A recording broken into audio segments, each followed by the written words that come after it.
საკუთარ blockchain-ს რო გააკეთებს, ეს NFT-ის კოლექციაც გადავა ამ FIFA-ს blockchain-ზე. ბევრად უფრო დიდი ფული შემოვა კრიპტოში. მეტი ფული კრიპტოში ნიშნავს ფასების ზრდას და კრიპტოს გაყიდვის საჭიროება ნელ-ნელა ხდება. Visa და Mastercard ეს პირველი შემთხვევა არ არის, როდესაც კრიპტოსთან აქვთ შეხება მათ. Visa-ს და იცავს NFT-ის იცავს კოლექცია მეგონა თუ ვსები.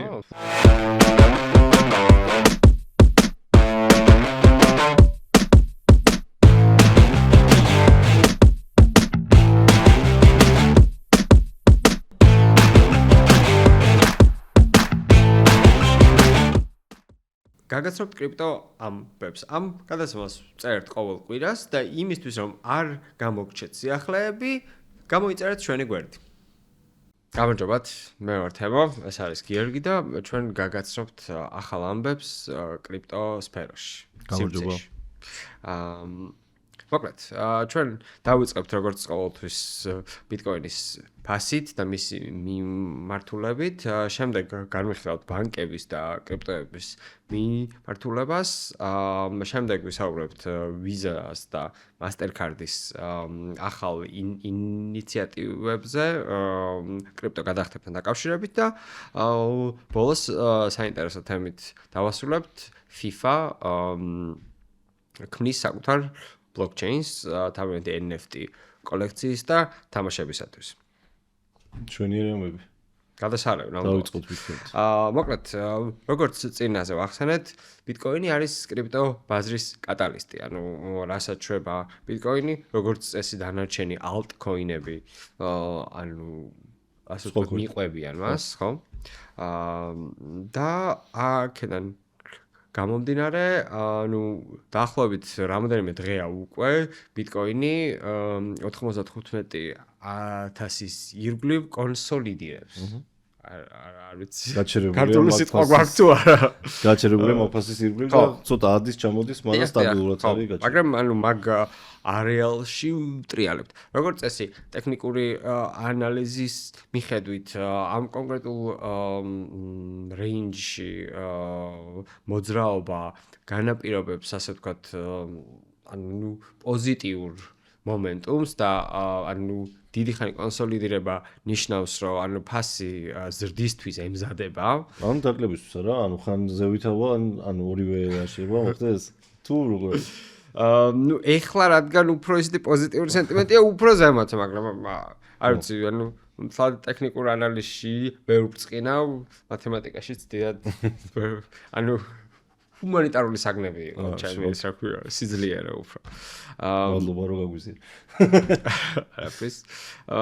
ხო და მოკლედ, შემდეგ ასე ვთქვათ, როგორც ჩვენ ვახსენეთ, 100,000, ნუ ისეთი სიმბოლური ის არის წინაღობა ბიტკოინისთვის, მაგრამ თუ შემდეგი ასე ვთქვათ აღმასვლა დაიწყო, როგორ პოეტური მათემატიკა არ არის შეიძლება. აღმოსვლა თუ დაიწყო, ასე ვთქვათ 110,000-მდე ელოდებიან, ასე ვთქვათ ამ შემდეგ აღმასვლასაც ძალიან საინტერესო და ძალიან პოზიტიური იქნება მთელი ბაზრისთვის, ბაზარი პოზიტიურად, ანუ ბიტკოინის ფასზე უკვე ანუ რეაგირებს, ყველგან მწვანე არის. ასე ვთქვათ, კრიპტო ბაზარი კი არა ის ხო. ჯანსაღადაა ყველაფერი. ნამდვილად. ნამდვილად. და ნუ თუ დავაკვირდებით, როგორც წესი, ჯერ ბიტკოინი ადის, ჩერდება და მერე მიყვება ანუ დანარჩენი სხვა. ანუ ესეთი დინამიკა განვითარდა და სავარაუდოდ ანუ შემდეგზეც მოხდება იგივე.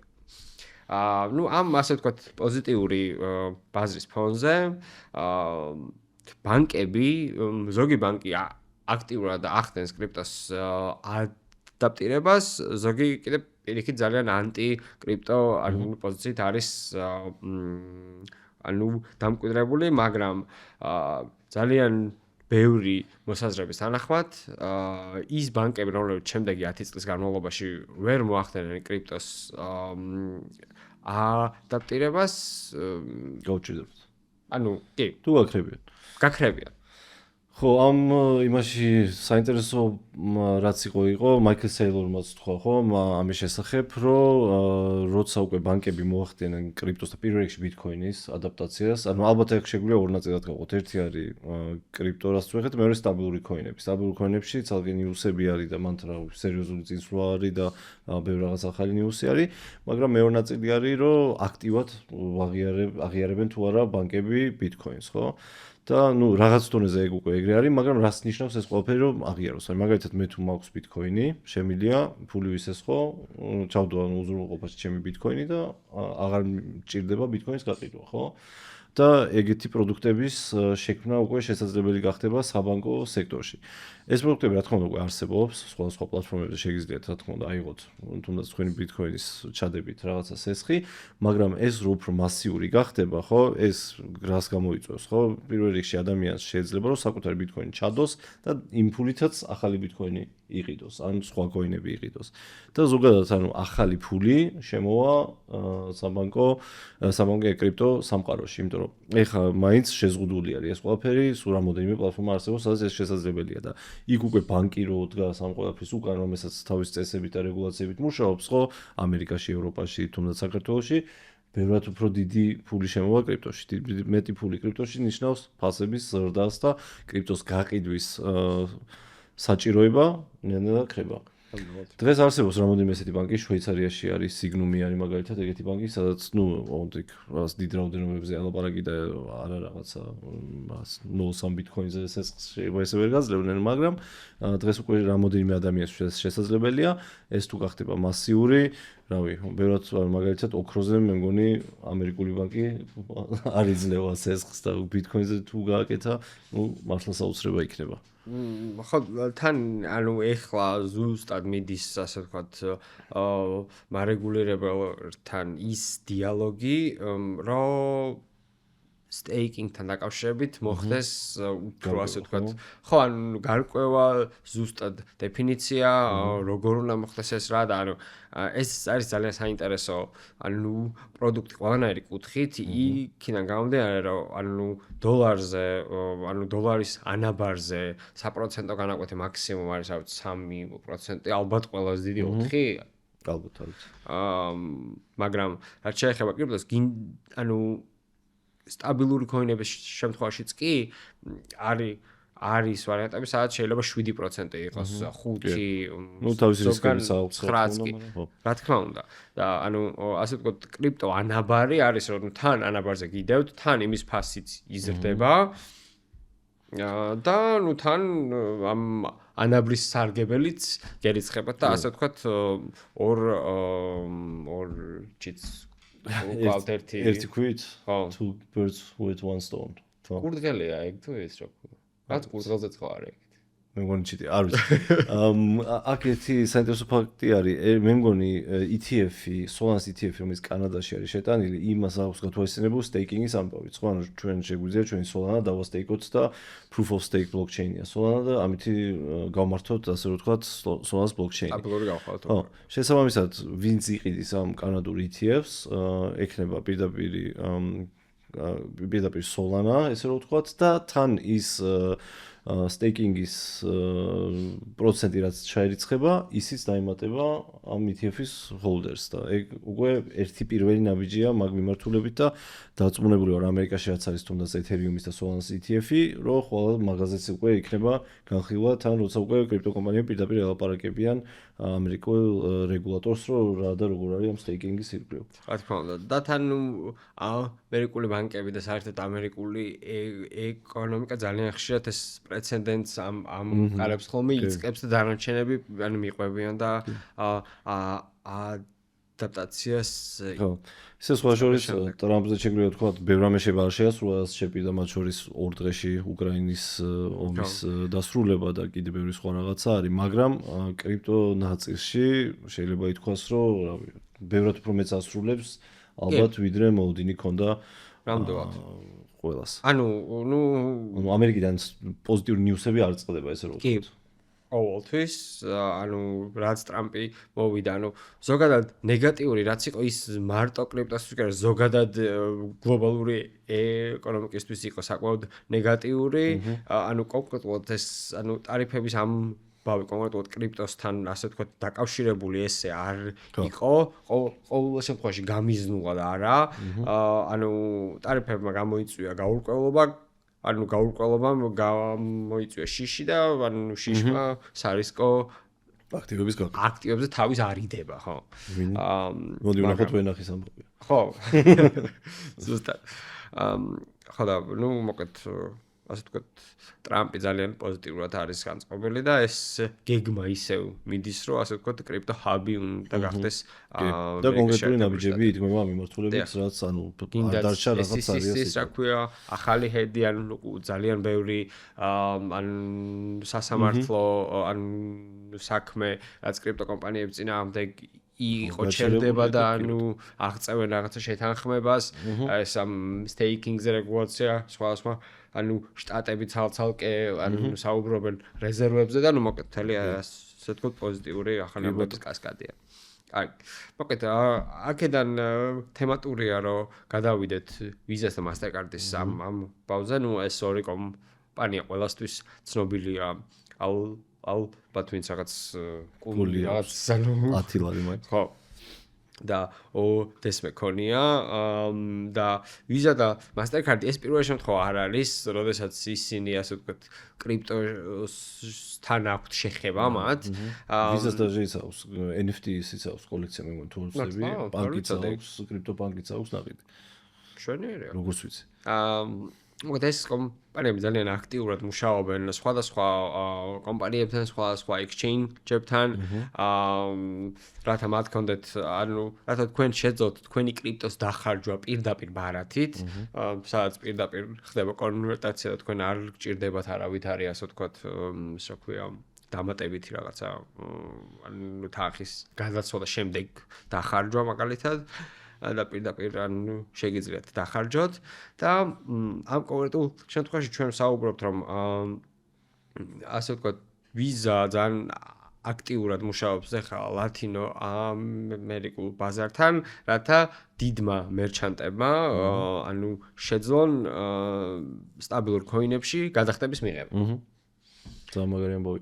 თან მათ გზავნილების თემაც არის, ანუ როგორც მაგალითად საქართველოს ეკონომიკაც ხო არის დამოკიდებული გზავნილებზე, ადამიანები ევროპაში, ამერიკაში და ასე შემდეგ სხვა ქვეყნებიდან ფულს რო აგზავნიან, ერთ-ერთი დიდი თემა არის და საქართველოს ეკონომიკის ძალანიშნული ნაწილი. იგივე არის ზუსტად იქაც. ანუ ადამიანები ბრაზილიიდან ომიდის ამერიკაში პირობით ფული უნდა გამოაგზავნოს და ამ კუთხეს ბევრი პრობლემებია ყოველთვის. და მანდაც კრიპტო თემა შემოდის და მათ შორის ვიზა და მასტერკარდის ამბავიც არის, რომ ეს გამარტივოს და ეს ფულის გზავნილი მე სტაბილური კოინით მოხდეს და რავი, იქ დოლარი შეიტანოს ადამიანმა, სტაბილურ კოინით გამოიგზავნოს და იქ პესო ან არ ვიცი ბრაზილიაში რა არის. რეალი. რეალ მადრიდი თუ რაღაცა. ეგრე მოხდეს, ხო, რეალურად გასწორება ესე თანხების და ანუ საინტერესოა როგორ ხშირად ეს რაში შეიძლება კრიპტო გამოვიყენოთ, არის ხოლმე კითხვა, ხო? როცა კრიპტოს ფასიზევით მიდის, მაშინ ყველა პოზიტიურად უყურებს ხოლმე ამ ყველაფერს. როცა ქვევით მოდის არის ხოლმე პირამიდა. ან ესე არ იმუშავებს და ეხლა ეს შესაძლებლობები რო ჩდება ბაზარი რა თქმა უნდა ძალიან პოზიტიურად რეაგირებს ამ ნიუსებზე, ვიზა ჩაერთვება, მასტერკარდი, იქ ამერიკაში რაღაცა მოხდება, იქ ახალი კომპანია ბიჟაზე გავა და ნუ მოკლედ, რავი, სულ კაი ნიუსები არის და მათ შორის კიდე ერთი დიდი ნიუსია, ეხლა რაც უნდა ვილაპარაკოთ, რომ სოფლიოში ერთ-ერთი ყველაზე დიდი ორგანიზაცია და ერთ-ერთი ყველაზე ცნობილი ორგანიზაცია კიდე ერთ ნაბიჯს დღავს კრიპტო მიმართულებით. და ალბათ ყველაზე კორუმპირებული ორგანიზაცია. ჩვენ საუბრობთ FIFA-ზე. რომელიც ანუ რომელმაც 2023 წელს გამოუშვა საკუთარი NFT კოლექცია, რომელიც ალგორანდის ბლოკჩეინზე იყო, მაგრამ რატო ალგორანდს? მაგას მეც ვერ ხდება, იცი ყველაზე ისეთი რაღაც რენდომ არის რა, ანუ ეთერიუმზე გავა, სოლანაზე გამოუშვა. ბევრი სხვა შანსი იყო ნამდვილად. ალბათ ისევ რაღაც კორუფციის ისევ შეჭრილი ხარ FIFA და თუ დაგვირეკოს. ხო და მოკლედ FIFA-ს ეხლა და რომ საკუთარი EVM ბლოკჩეინი გააკეთოს, EVM ნიშნავს, ანუ ეთერიუმის ასე ვთქვათ ტექნოლოგიაზე დაფუძნებული ბლოკჩეინი, რაც ასე ვთქვათ ძალიან აქტუალური სტანდარტი გახდა ბლოკჩეინ სივრცეში. და მოკლედ FIFA-ს ამ საკუთარ ბლოკჩეინს რო გააკეთებს ეს NFT-ის კოლექციაც გადავა ამ FIFA-ს ბლოკჩეინზე, ასევე ზაფხულში ისინი აპირებენ თამაშის გამოშვებას. ბლოკჩეინზე იქნება თამაში? ნუ მე მგონი ჰიბრიდი იქნება ჯერ რა, ანუ NFT-ები და მერე საბოლოოდ გადაიტანეს ავარაუდოდ ბლოკჩეინს. საინტერესო. კი, საკმაოდ. ეგ ალბათ აი FIFA-ს ხო თამაში ქონდა, FIFA ეხა ქვია რაღაცა სხვა EA, FC 25 ქვია, იმიტომ რომ ვერ შეთანხმდა Electronic Arts-ი და FIFA ლიცენზიაზე და იმან ცალკე თამაში გააკეთა, რომელიც მაინც წარმატებული დარჩა და FIFA სახელი რო არ ქვია, არაფერს არ ნიშნავს ბევრისთვის და ეხა უკვე FIFA ანუ თვითონ ვითარდება მიმართულებით და თან თulis რომ ბლოკჩეინის მნიშვნელოვანი ნაწილი ამ ყველაფრისთვის. შენ რას ფიქრობ ამ ახალ ბლოკჩეინებზე? ეთერიუმის ირგვლივ ეს ლეიერები, ანუ ეთერიუმის დაშენებული ბლოკჩეინები ხო უკვე ძალიან ბევრი არის და ლეიერები ძალიან ბევრია. ლეიერები ხო არის და არის და ეხლა ეს ლეიერების თემაც ძალიან ანუ საჭირო არის რომ FIFA-ს თავისი ბლოკჩეინი ქონდეს საკუთარ თამაშისთვის თუ არა მე თუ მკითხავ. ანუ ის ანუ მაგალითად Sony ეხლა Sony უშვებს თავის ბლოკჩეინს Sonium-ი ქვია. და ნუ იქ რაღაც თავიანთი ეკოსისტემა აქვს, ანუ Sony-ის შემთხვევაში კიდე მესმის, რადგან რაღაცა თავიანთი ძალიან ბევრი ის არის, რა ქვია, ანუ ბევრი პროდუქტი აქვს, ფართო ეკოსისტემა საკმაოდ, მაგრამ ახლა FIFA-ს, ნუ კარგი NFT კოლექციის და ერთი თამაშის და რაღაცის გამო, ნუ ცალკე ბლოკჩეინის შექმნა საჭირო არ არის, რადგან ძალიან ბევრი layer 2 არის, გინდა ძალიან არბიტრუმზე, ან ოპტიმიზმზე რო გაეშვათ, ანუ არც ის სიჩქარით იქნებოდა ცუდი და top shot-ი რო იყო NBA-ის მომენტებს რო აგროვებდი, NFT-ებად რო იყო. იმათ ცალკე ბლოკჩეინი არ ქონდათ, მაგრამ ის ერთი კომპანია არის, რომელზეც რამოდენიმე ეგეთი პროდუქტი იყო. კალათბურთის და ასე შემდეგ და მე მგონი აქ FIFA-საც მაინც რაღაცა ის კონტროლის თემა აქვს. რა შენი ბლოკჩეინი რო არის, ბევრ რაღაცაზე არ ხარ დამოკიდებული და შეიძლება გიგიჩევნია რომ ეგ იყოს რა. ისინი რო არიან, როგორ ცენტრალიზებული კომპანიები რო არის, მაინც აი მაკეტკენ მიდის გონება რა, რომ აბა როგორ ანუ რამე პრობლემა რო იყოს რაღაცა ეხა არბიტრუმის დაუზე რო იყო დამოკიდებული შეიძლება არ მინდოდეს და რაღაც კუთხით მესმის და მე მგონი ეგ ტრენდი ანუ ეთერიუმის layer 2-ობა მაგის საშუალებას გვაძლევს რომ ძალიან ბევრი ესეთი ბლოკჩეინი არსებობდეს ზოგზე საერთოდ არაფერი არ ხდება და ეგეთი უკვე ბევრი არის რომელიც საერთოდ არაფერი არ ხდება მაგრამ ამას უკვე კონკრეტული რაღაცა მიზანიც ექნება რა მაგრამ მართლა ძალიან ბევრია ხალე ბლოკჩეინი გამოს და ნუ ვერც ვასწრებ რო ცოტა დავეწიო იმას რა ქვია მაგრამ ხო სუპრაზე ლაპარაკობს ყველა და ხო არც ვიცი ხო მაგრამ ერთი ის არის რომ FIFA-ს ისეთი ბრენდი არის მაგას მოყვება თავის მოხმარებელი ხო ანუ იქ რაღაცა რო იქნება როგორც კარდების შეგროვება ფეხბურთელების და რაღაცა ბლოკჩეინზე რო იყოს უკვე ანებისთვის იქნება ასე ვთქვათ რაღაც ექსპერიენსი რომ ანუ შეაგროვონ NFT-ები რაღაც პოინტების ანუ ძალიან ბევრი გეიმიფიკაციის ელემენტები ანუ იქნება და ასე ვთქვათ, მე რაღაცა ეკებით მოყვება მაგას. ანუ საინტერესო იქნება როგორ შეძლებს FIFA-მ ყველაფრის გაკეთებას. ოკეი, ბიტნეტის მხარეს რა ხდება? 90000 მოხმარებელზე. 90000. უკვე 90000 დარეგისტრირებული მოხმარებელი ყავს ბიტნეტზე და თან რავი, სწრაფად ვიზრდებით და დიდი მადლობა ყველას, ვინც რეგისტრირდება და იყენებს ჩვენს სერვისებს. ბევრ ანუ ბევრ სიახლეს შემოგთავაზებთ ძალიან მალე.